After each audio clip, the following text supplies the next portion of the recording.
New at 6:30, News Channel 5's Chris Cannon has some expert advice and insight on a strategy called the Rule of 100.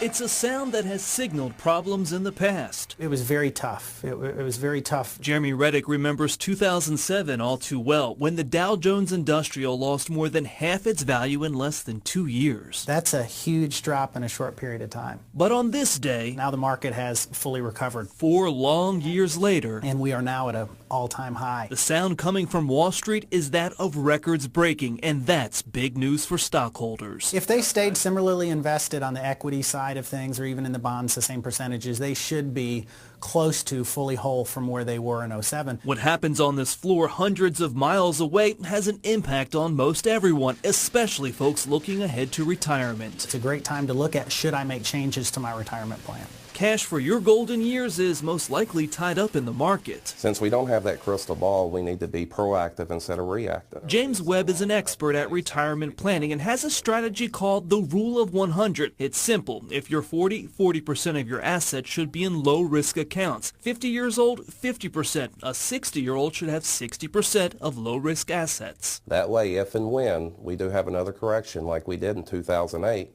you're not out having to find another job in an already tough market. And Webb feels if you're under 40, now's the time to plan for the future. A younger person should be putting a lot of money in the market to give them a chance to meet their retirement goals when they get ready to retire. Because they have time to ride the ups and downs of the bell.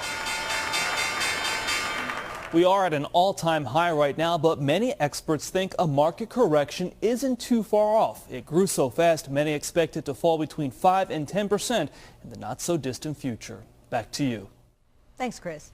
The experts say when you're nearing retirement age, it's a good idea to visit a financial planner every year to adjust your assets to maximize your return.